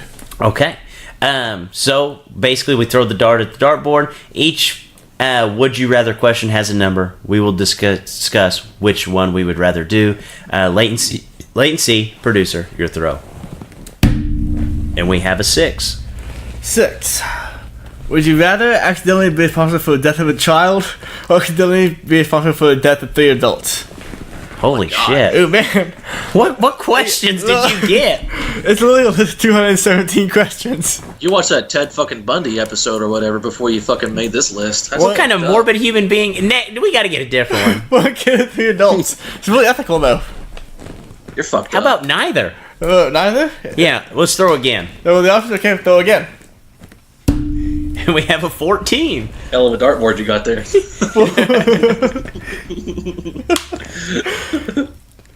Would you rather be the first person to explore a planet or be the inventor of a drug that cures a deadly disease? Ooh. Okay. Last week, I feel like they were just like jokey, funny Yeah, I things. know. What's This up? week, now they're like, Die, kid. Like, that's fucked up. would you rather kill a kid or would you rather. Kill 3 adults. Okay, going And off. then he thinks I'm going to justify why I'd kill a kid. That's fucked up. Yeah, no shit. Leighton was all in on answering that question, too. Like, Well, you should have it's saw the ethical, look in right? his eye. It's the timeless question. A question as old as time. Would you rather? Yes, that's what timeless means. That's funny. Okay, This so might be all I think of this game. We'll see. yeah, we'll see. So, planet or disease, probably cure a disease can make a lot of money that way, and they get patent and be like Martin Shkreli. Fletcher? Okay. Well, you're basically this is great, this question here, because it's really metaphorical of Anthony Davis when he was choosing legacy over money, because that's basically what you're doing. You can either make a boatload of cash by curing some disease, or you can just be the guy who walked across the fucking crater or fucking rock in outer space. I'm going the outer space guy, though. I'm going to discover a planet and walk around on it and see what's popping. I felt like, what was that one movie with Matthew McConaughey where he went through like space and time and shit? Interstellar. Leighton I watched loves that Matthew movie. McConaughey. I was watching that movie and I was like, man, that would be so cool to do something like that. So I'm going with exploring a different planet. Okay. I would not want to choose explore a planet just because you know how long it'd take to get there. Like, Well, you be saying your goodbyes. yeah. Say goodbye. Well, dude, you hate car rides? Could you imagine a freaking spaceship ride? Like at the beginning, like you'd be like, yeah, this is cool as shit for like the first hour, 2 hours maybe, and then you're just It's like, oh, look, kind of more floating stars. around. Yeah, Come to find out that 2 hours is 6 years. I can't handle more than like a 5-hour car ride. I couldn't imagine like a 6-year space. No, absolutely not. Cure the I'm sure disease. that's big enough for you to walk around in that bitch. Yeah, but still, you're stuck inside a box for months. Yeah, cure the disease. Absolutely. When you get out, you get to walk on a planet. That would be cool. If I could teleport there, it may be a different answer. But I can't teleport. Alright, so we are curing the disease over finding a planet. All right, You guys are, not me. Fletcher, your throw. And we have a 16. 16 is... Would you rather be completely invisible for 1 day or be able to fly for 1 day? Oh, fly. Not even a question. Easy. Easy. Fly. Yeah. I would. I'd pick a weekend day, and I would just go to a few different countries in 1 day, and That'd be all she wrote. I just gotta be sure to be back here at my house by the end of the day. You need to make sure to be on the fucking ground by the end of the day. No shit. I'm trying to think how I could make money by being invisible. Wait, if I was just invisible, nobody'd really know I was there. You could go into all the good locker rooms. No, I'd rather fly. I would change my answer. Like change his answer. What? No, I would rather fly because I think you could make a boatload of cash just flying around. You know, people don't have to know it's just your only day that you can fly. How do you make money off flying around? What's going to be your one-day strategy to make all this money? You have 24 hours to do Tell this. people I know I can train them to fly. Or you can literally just pick people up by the collars of their shirts and fly them to Boston and say, instead of $1,000 for both of you, I'll take $250. You fly them over the hood. Listen, people. Yeah. You have my own type of car. Go, listen, I'll dump you right here. You gave $15. What do you want? And just be a bully. Interest is going up. Like, this is a show of integrity for you. You killing people, killing kids, and sneaking into women's locker rooms. Fucked up. The truth comes out. Honestly though, Class act over here. yeah. What would be the shittiest part about choosing to fly? What? Because you wouldn't sleep the whole 24 hours you weren't Bugs flying. and shit. No, you'd be flying around through the sky, and could you imagine? Like, you'd have to know exactly whenever this thing shuts off. Oh, yeah, you'd be because coming you'd be to the ground. flying, you could just fall straight to your death. Well, doing what you love, I Yeah. guess. Well, yeah. It'd probably be the most fun thing ever. I don't know if I love flying. I've never done it, so Well, I have flying dreams all the time. I love it every time. So, Wow. flying? flying, absolutely flying. Okay. So All I right. think it's your throw now. Yes, it is now my throw, We'll see how this can stick for my integrity as well. and we have a 3. Fail. A 3. We said that one last week. So, throw again. And we have a 2. A 2. Would you rather lose all of your money and valuables or all the pictures you've ever taken? Take Yeah. my pictures. Take that. Yeah, fuck the pictures. You know for that. You know what Sheryl Crow would say? What? Took the picture away, sat down and cried for days. Yeah, take my pictures. Is that how that song goes? Something like that. Right? Yeah, I don't know. Kid Rock? But pictures away. Can I get memories for all that bullshit? You can't get money back when you lose it. Oh, you can't make it back. That's for sure. Like, what would your mom, her reaction be to your answer that you've given? Because you were She'd quick be to very- burn my fucking pictures real quick, and you're not a rich guy. It sounds like you're losing millions over here. She'd be pretty upset about it. But that means you'd lose your home. She would immediately think I wouldn't care about her anything. Valuables are home Yeah, and car. everything. Everything. Yeah. Your Screw money's in the that. bank, though. How is that even a question? I can't lose my cats. No. No, I'm like their god now. Yeah. Leighton walked in this morning, or not this morning, this afternoon. He walks in, he goes, "Hello, kitties. Your master is home." I said to God, actually. God. Yes, he said to God. He goes, "Really? I am their God." He said, "I save him from being in a cage all day." Yeah. Well, I tell you what, difference between cats and dogs is I feed my dog and I give him water and take him out to use the bathroom and all that, and he's like, boy, he just does everything for me. He must be God. And your cats, you give them all this food and water, and they're like, wow, we must be gods. He fucking gives us everything. Yeah, that is true. I think you have it backwards there, Leighton. Nah, I'm their god. But what was that question there? Yeah, take away my pictures too, yeah. because you can just take more pictures. Yeah. Yeah, So that one was easy. That was super easy. Yeah. Okay. It didn't involve injuring any children or 3 adults. No. That's Sneak it into- first question. Or Don't get women sneaking. naked either without their consent, Yes. so that's good. Yes. So what is the? So we are killing diseases over finding a planet. 2-1. We are unanimously flying over being invisible, and we are unanimously keeping our money instead of our pictures with our wish lists. All right. So guys, I promised it to you at the beginning of the show, but we have the shittiest take of the week. You hear a lot of bad ones. Fletch, what was the worst take that you'd heard this week? I get a special because I don't come on the show very often, so I'm going to give you 2. I already told Drake this one, and Leighton, you're going to enjoy it as well. I was listening to Colin Cowherd today while I was I cooking knew dinner, it. Cowherd's always on this show. and he was talking about the free agency and the trades, the trades and shit that didn't happen with Anthony Davis and the Lakers, and he was saying, you basically have LeBron James and 13 pending contracts or 13 pending trades. And then he started talking about some of the players, and he says Kyle Kuzma, he's a fine player, but he disappears too often. And then he went on to talk about how he disappeared against Philadelphia. Well, the thing is, Kyle Kuzma scored 23 points in the first quarter against Philadelphia, finished with 39, was 5 of 8 from 3. So I don't understand how he thought Kyle Kuzma disappeared against Philadelphia. But my next one is John Paxson, GM of the Bulls. They were asking him, the ESPN radio around here was asking him, because we do Bulls basketball here in St. Louis for some reason. And anyway, they were asking him about, the string of failures that the Bulls have been enduring lately. And during the interview, he gave an analogy that didn't make sense. He says, the Bears were bad for a long time, and they finally pieced it together. He's like, I've only had 3 rebuilds in my career. Well, it's like, well, for one, the Bears have been acing the draft on defense and, with their running backs and even Mitchell Trubisky to some extent. They traded for a star in Khalil Mack, a superstar in Khalil Mack. They basically did the opposite of that. They traded away Jabari Parker for a guy who's under contract for another 3 years, making $28 million. And then some would argue the biggest restart for the Bears was firing their old GM. So I don't know what John Paxson was. It was the restart. I don't really know what John Paxson was trying to argue there, other than that he should be fired. I love that. It's like that was just a bad take altogether by John Paxson. Yeah. What if I hope that the Bulls watch that and they're like, yeah, he's right. We need to get rid of our GM. That asshole, didn't they? Shit can the very next day. Late C, what do you got for us for shit take? So this one, it's not really a take. It's kind of somebody who was just really, really just so factually wrong. How I came with this in his head. It was also Colin Cowherd today.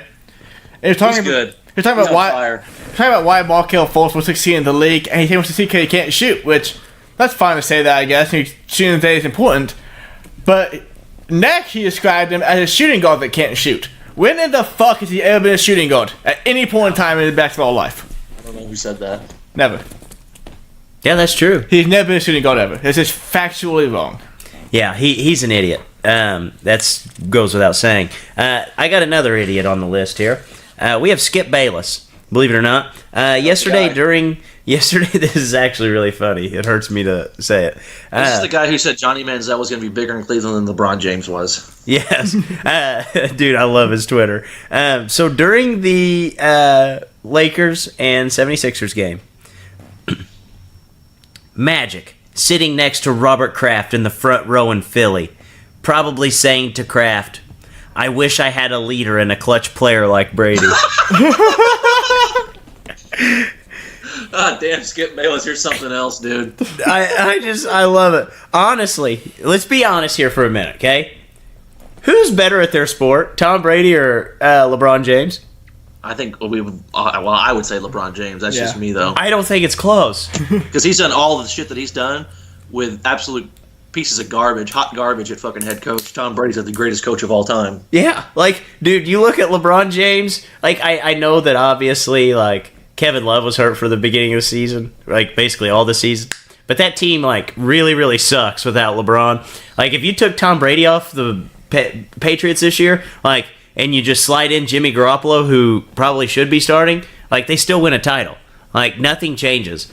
You could argue that if they traded Tom Brady away for picks and had Garoppolo, that they would be in a better position than Tom Brady, or with Tom Brady right now. Oh, hell yeah. You can't say that about LeBron. No, it's proven fact. That's not how it works. I wish I had and who in their right mind thinks that, two guys who are just, probably, if not billionaires, pretty damn close with Magic, they're just sitting there yeah, I wish I had a clutch player like Brady on my team and a leader. I just love him, dude. God, dude, that's fucked up. He's a beast. He said, my boss, I just had him shell out $150 million to a guy who can't lead dog shit and fucking can't make a shot. Yeah, he's the guy who signed LeBron. Yeah. You think that he really didn't believe in the LeBron hype train when he brought him in? Hey, 50 games in, wish I didn't have him. Yeah, get his ass out of here. I mean, come on. Oh, shit. So let's go ahead and talk about a little bit about college basketball. Wait, Pacers update. We're only up by 16 right now against the Hornets, Leighton. Uh-oh. Okay. How's Wesley Matthews doing? 12 for 12 from 3? Something like that. I don't know. I'm not looking at the box score right now. Has he even touched the ball yet? It's irrelevant. Doesn't matter. He's just D'ing guys up. So we'll talk a little college basketball here. Team I'm surprised we haven't talked about. I was watching them yesterday. I'm like, shit, we haven't mentioned them yet this year. Despite their 23-1 record, Houston. They extended their home win streak last night to 32, which is absolutely crazy. With their 65 to 58 win over number 25 Cincinnati. This team was one buzzer beater away from Sweet 16 berth just a year ago against Michigan. But what do we think that this team can really achieve this season? So I think that they can definitely get the team maybe in a game or two further, because I'm a Connecticut fan, so I've seen them play last season, and I've been about the preseason stuff for the AAC this year, and they had them ranked behind Cincinnati in like the preseason rankings, and they brought back so many guys from that team last year. It's just basically the whole team except Rob Gray. Yeah, I don't understand. Like, Rob Gray's a good player for him, but I still think that they were a better team than Cincinnati was. They were playing like it, so I think they can definitely go to the Sweet 16, if not even the Elite Eight. Yeah, I'm honestly not gonna be surprised if we're like, halfway through March Madness and we look up in the Elite Eight and there's Houston just kind of like hanging around. Like, they went up against Cincy yesterday, who, they make games ugly, obviously, and this team can shoot.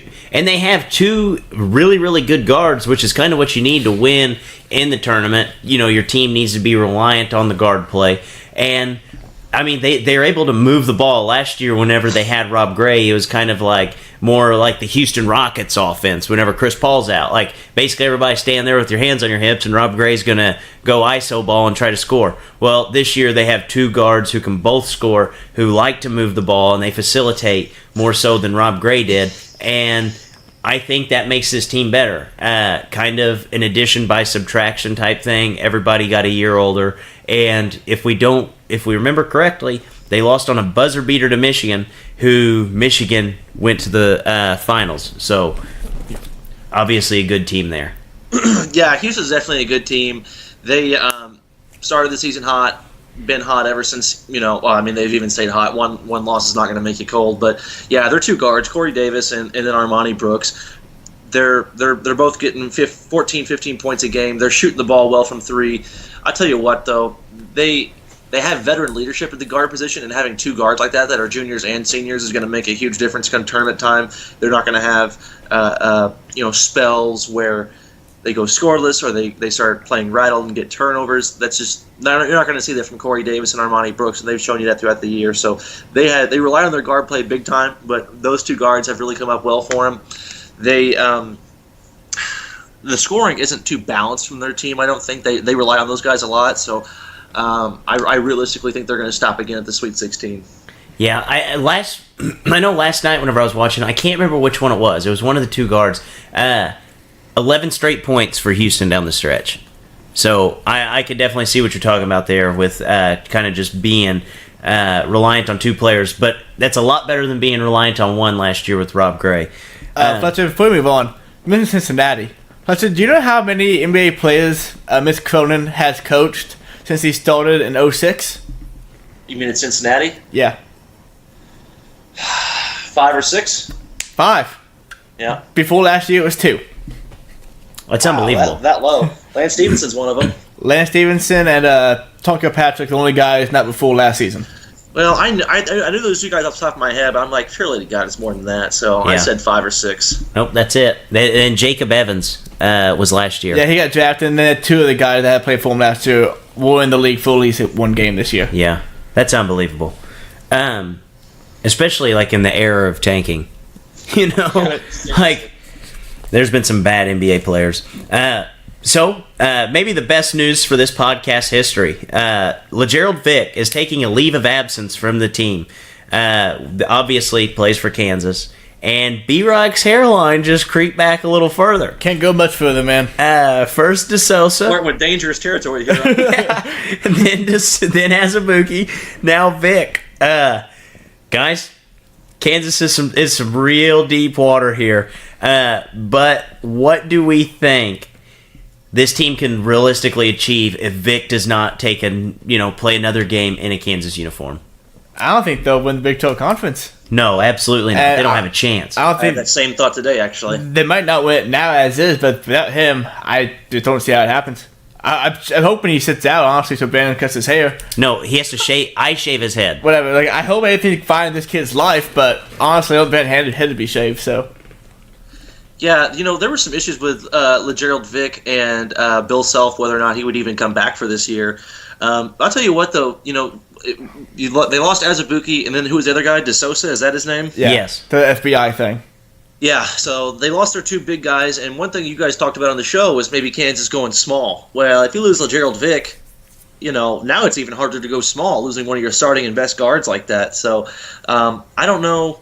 I don't know if this is family related, personal, or if it's just disagreement with Bill Self again or what. But it's a huge loss for them, and I can't believe I even had the thought come into my head today of them not winning the Big 12. But here we are. They're dropped down to I think 14th in the rankings right now. So I could realistically see them, not winning the Big 12 this year. Iowa State's having a hell of a year. Yeah, I'm just rooting against them at this point for Brandon's hair's sake. But if you look at Kansas, they're actually Texas or TCU is actually favored over them tonight. So if you're just looking at the betting favorite, and they're a game and a half behind K-State, so if they drop that game to TCU tonight, that'll put them 2 full games back, and not a whole lot of room to make up because they play West Virginia, who's already beaten them once, with Vic. Then they go on the road to Texas Tech, which is a very hard game to win. Then you play K-State, and their schedule kind of eases up at the end, but you're kind of getting put through the gauntlet over the next 4 games, and I could realistically see Kansas losing 2 of those games, if not 3, and us be talk on this podcast, 2 weeks from now and saying, yeah, Kansas is mathematically eliminated from winning the Big 12, and Brandon's hair is mathematically eliminated from his head. So that's so what many we're top rooting teams for. of the Big 12 play physical brands of basketball, and they run and gun too. So when you're a short man like that, especially at the guard position now, that's going to be even more detrimental for them. So Kansas has an uphill battle like maybe they've never seen before in the Bill Self years. Yeah, this team absolutely should have been a lock to win a title before the beginning of the season. Oh, God, yeah. I mean, they were so good, especially if they'd been able to, sweet talk Malik Newman to come back, maybe give him some more of that Adidas money. They would have been set. So, Fletch, I'm going to kind of put you on the spot here. I want your title favorite, and I need a dark horse from you. I know I've kind of beat my picks in everybody's head. Leighton's beat his in his head. What teams are you really feeling coming down the stretch in college basketball? Well, the top 5 teams, I mean, they're pretty similar to the top 5. At 5, I have Michigan. I think they just have a talented team all over. They've got plenty of shooting, plenty of scoring all over. Same with Virginia. They've shit the bed pretty much in the tournament. So, but offensively and defensively, they're having really kind of one of their best years as far as offense and defense are both concerned. And so I've got them at 4. Right ahead of them, I've got Gonzaga. Gonzaga is so talented. They have such veteran leadership, such upperclassmen on their team that, it's guys who have been there before, guys who are ready to go through it. So I got Gonzaga there. And then the top 2 are just sheer talent. They're just more talented than everybody else, it seems like. Duke, I don't need to spend much time on them. They had 4 of the top 20 players in the country, including the top 3. Come there this year. They've got issues with depth, that could be trouble come the tournament time. But my number 1 team is Tennessee. Tennessee, I told you guys before we started, they just check all the boxes for me. For one, they've got the star. We've got Grant Williams. He's getting like 17 and 9 or so, whatever it is. But then they almost have like 5 or 6. They have 5 guys getting double figures and 1 guy just short of that. So almost 6 guys getting double figures. They've got 8 guys playing 12 minutes or more. They've got 9 guys shooting above 30% from 3. They've got the depth. They've got the star. They've got the shooting.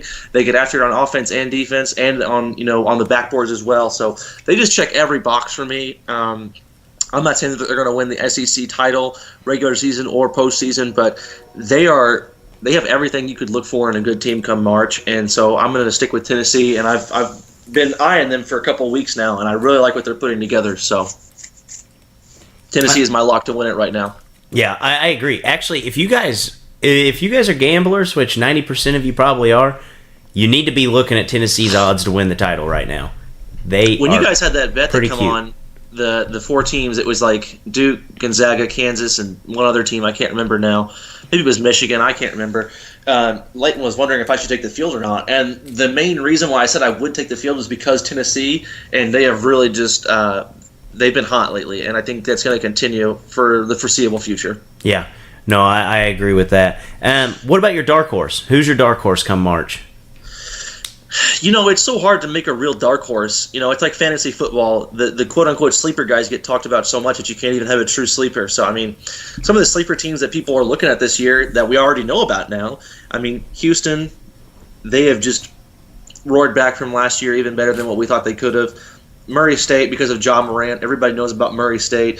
Buffalo, they've been hot. We all know about Buffalo now. Even Nevada, man. Nevada is top 10 all year. Even Marquette now because of Marcus Howard and what he's meant to them.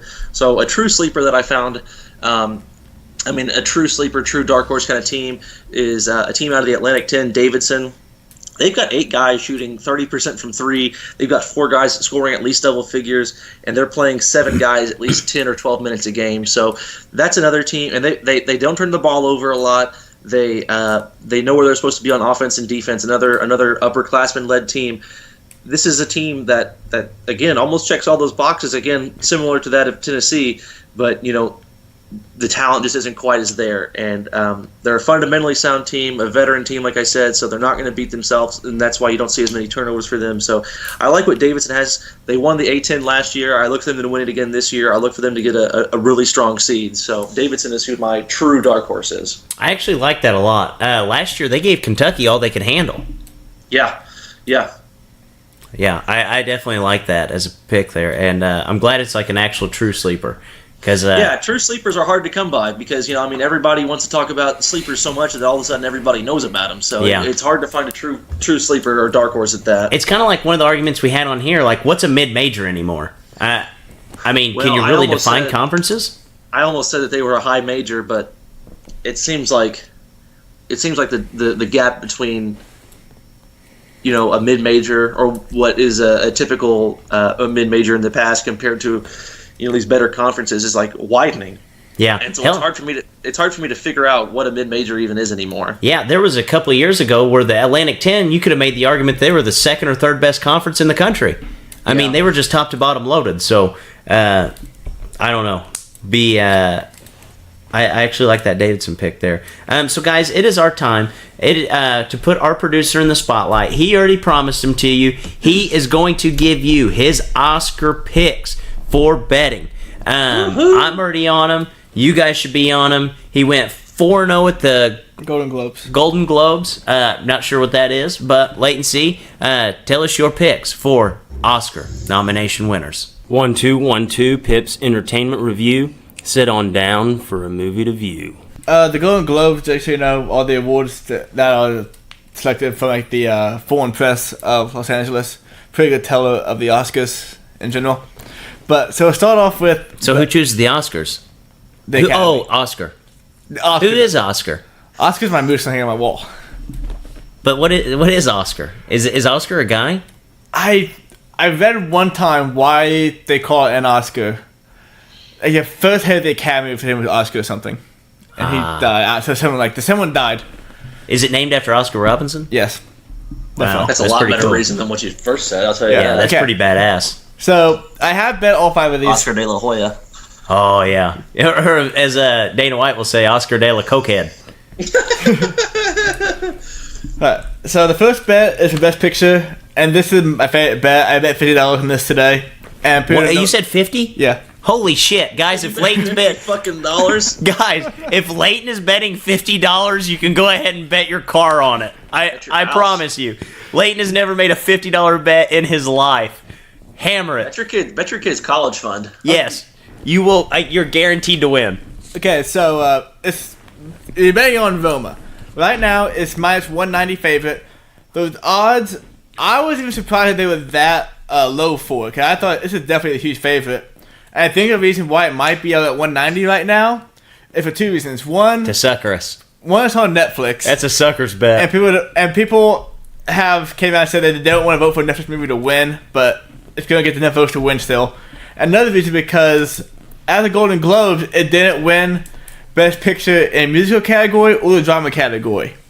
And for not to win that, almost never when we win Best Picture of the Oscars, that we're winning Best Musical or Best Drama at the Golden Globe Awards. But I think the automakers are looking past the fact that not only for those awards, are not only for Best Foreign Film, because the foreign film So and it won the best foreign film category. I think they're looking past that. I think that's why it's at 190 right now. My only concern with it was that it wasn't going to win the BAFTA, which is the British awards that were last night, and it won that, being the favorite. It's a movie that everybody likes, that I thought was going to win the BAFTA. It fell to Roma did. It's on Netflix. It's really good. Fletcher, you like this? It's all in Spanish. I was literally about to say you're basically speaking a foreign language to me right now. Yeah, So, yeah, me too. Like he's talking about the BAFTA and the CAFTA and Just the bet Dogma. Roma. Okay, just bet Roma. and these are movies and shit. Yes. Well, BAFTA's an award show. And so Roma is on Netflix. Fletcher, you'll like it. It's in Spanish. I'm not gonna watch it. That's fine. Bet on it to win. I bet $50 on it because that's how much I could if I had $100 in my account, I bet $100 on it. I honestly, I have never seen the movie. Don't know shit about this, but I hammered it when Leighton said he bet 50 on it. I hammered it. Yeah. The next bet is Christian Bale to win Best Actor. Rami Malek has won Best Actor at the Golden Globe and SAG. So Christian Bale is a long shot for him to win plus 200, but Christian Bale is probably the best looking actor still. Him and Leo is close, and people like Christian Bale a lot. They want to give him another Oscar, so I think that his popularity and people like him enough that he'll get a second Oscar at the Oscars in 2 Sundays. The third bet, and these are more technical awards. These are when you can really make your money. The first one is costume design. You're gonna bet on Black Panther, and yes, while Black Panther's suit was CGI, most of the movie really was, and it has clothing from like several different tribes in Africa, and people really like that kind of shit. And it's plus 350. I bet Like, that's the best. Oh, that's why it's plus 350. Okay, I'm like, I like that bet the most. yeah, it's plus 350, and the website called Gold Derby. It's actually the favorite to win on that website, and people like to win. I bet $10 on to win 35. The next bet is best film editing. Gonna bet Vice. It's plus 300. What about this one is?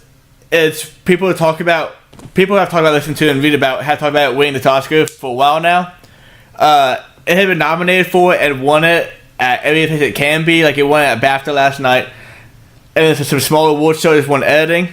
It's plus 300. Go ahead and put money on that too. And the last one is best original screenplay. This one is also kind of an iffy one because people like 2 movies in this category: The Favorite and Green Book. I bet on The Favorite it's minus 110, so you win 90 cents on a dollar. It's gonna win basically because I think it was good enough of a screenplay to support 3 lead actresses. Cause you had to really decide who the lead actress was in the movie, and it's just so original, so quotable, just not respect at all. And the movie itself is original, really good. I think the screenplay is gonna win something because people love this movie and it might not win any other category, so they're gonna give it something. Oh, that was great. I bet combined like 80. I bet all my money in Bovada today on these awards. You know what? I like that bet for the Black Panther for the costume design the most, but That fucking hurt my head. you're not going to get any fucking return on that as you would with the other one, the first one, Aroma or whatever. Yeah, well, no, it's plus 350. Roma. It's I've plus always watched 350. that. Plus it's good. Oh, plus is good. But yeah, plus is like you're making So it's like a 350. spread then. Wow, that's crazy. Yeah, Black plus- Panther, they're plus 300. Yep. I'm going to put my money on that. Plus 350. The favorite right now, I think, is The Favorite, but I think it could be Black Panther because It's going to be Black Panther. for the past 2 years, costume design has gone to like a way underdog, and Black Panther, like the costume was Underdog or- oh yeah, huge, not huge, like 400 points, but the costume What about it? not nominated. Not are you shitting me? I'm not shitting you. What about What? The Shape of Water? Was that movie ever nominated? Yeah. It won Best Picture last year. Yeah, it won everything. Clean sweep Bucket at of the fucking water. awards. It did win a lot. I tell my mom, I They said, were- did you ever watch that movie Bucket of Water? The Shape of Water? And she goes, well, it's just going to be whatever you put it in. She was talking about The Shape of the Water. That's awesome. Oh no. But yeah. My favorite best though, Roma was a lock. So Drake did a really good thing. He bet $100 on Roma and then hedged it with $50 on Christian Bale. Because then Christian Bale wins to win 100, but Roma was locked to win, so he can't lose money. That's true. I have another idea on how to hedge your bet. Go heavy on Roma, fail and miss, so bet even more for the later awards like Stark would do with the second half of the football. Hell yes. Yeah. Just hammer it down. I love that idea. You know what's going to happen is I'm going to miss all these awards, and you're not going to text me back in the middle of them because you're going to be tiled in too much, and I'm going to be like, you know what, panic bet. I got to bet the rest of my account on the biggest dog on the big, and then I'll lose that one too. Really, Part of me wants to lay a bunch of money down for fucking Black Panther as the best costume. I got a feeling about that one now that you said it. just bet like $10 to win 35. Fuck it. I'm thinking Yeah. about betting 70. Okay, that'll win you like what? 210 something. Yeah, something Yeah. like that. We don't do math here. But no, if you really make money though, You just Jake, clock them dollars. if you really want to make a fuck ton of money, just take how much money into your savings account, put on Marshall Ali to win Best Supporting Actor. It's minus 600. Unless it came out that he raped and killed somebody, he will win that award. Unless he killed I don't 3 like adults my and 1 odds. children. Or 1 You've child. never. Yeah. You've never seen me gamble before. As long as he don't come out next to it, he raped or killed somebody, he'll win it. You know what's unbelievable to me on Bovada is that the Lakers actually have better odds to win than the title than the 76ers, Houston, OKC, or Denver. They must not be updating them. That's crazy. No, this was updated just now. That's insane. Yeah. That was tweeted out 12 hours ago. That's unbelievable. So, guys, any bold predictions for this sports week? Speaking of odds, it came out today that the Giants are now the favorite to land Bryce Harper. Are you shitting me? I'm going to make a bold prediction that does not happen. I don't have a bold prediction, but I'm going to stand up and I'm going to talk about something that's going on in the NBA that's pissing me off. Are you really going to stand up or are you going to stay sitting down? I'm going to remain sitting. Okay. But, So you're going to sit down and film me tell us this. yes. Okay. You're hearing a bunch of bullshit coming out about tampering in the NBA. The Bucks owner just got fined for tampering. There's an issue that the NBA is investigating right now with the Lakers and Sixers about tampering because of the whole Ben Simmons, Magic Johnson thing. Anthony Davis got fined for tampering for publicly saying he wanted to be traded from the Pelicans. And then you got this whole bullshit thing going on with the Knicks and the Kings, or the Knicks and the Kings, the Knicks and Kevin Durant. I'm getting really tired of this. I think, first of all, if you say you want something, there's nothing wrong with that. Like if the owner's saying, like, hey, we want to go out and get this guy, or we want to go out and trade for this guy, or a guy says, I don't want to be here anymore, send me somewhere else.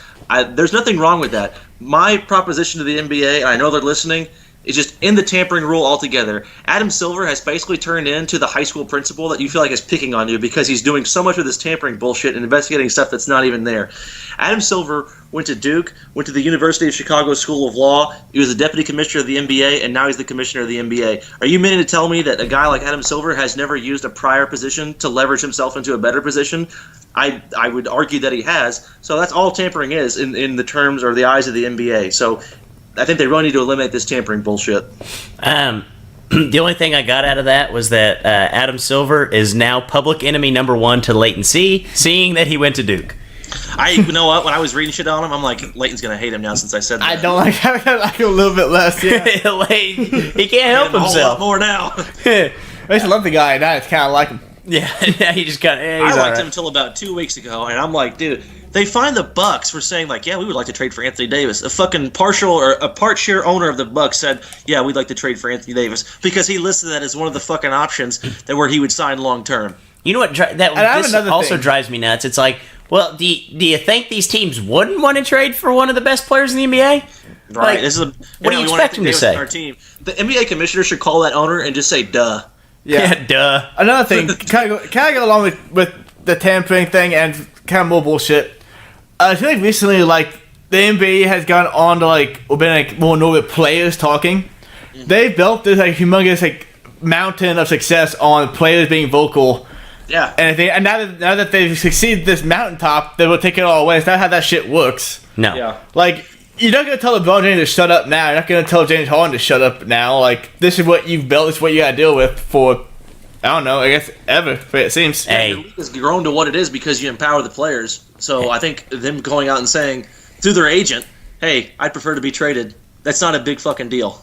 Yeah, no, I agree. Hey, shut up and dribble. Yeah, seriously, everybody, Yeah. everybody talk. Yeah. Maybe even including the commissioner. Do you think that could Adam Silver fired if he said that? Yeah. Oh, yeah. 100%. Real quick. This tampering shit's ridiculous. I'm over it. Yeah. No. I'm kind of going to piggyback off Leighton. and say that neither I mean, Bryce what's Harper. USA basketball? It's just one huge tampering event. That's all it Oh is. yeah, no, dude. What's the All-Star game? What does the All-Star game turn into? Seriously. LeBron picks all free Hey, agents. hey, yeah, I know. Ah, damn. But That's stupid. LeBron picked KD and Anthony Davis. Yeah. Oh, that's tampering. No, that's all. Oh, that's all these events are. Is just a big tamper fest. Like you have LeBron picking every single player that expires a contract within like the next 2 years. Plus he got James Harden. Like because he wanted to win. Tampering. It's crazy. All right, floor's yours.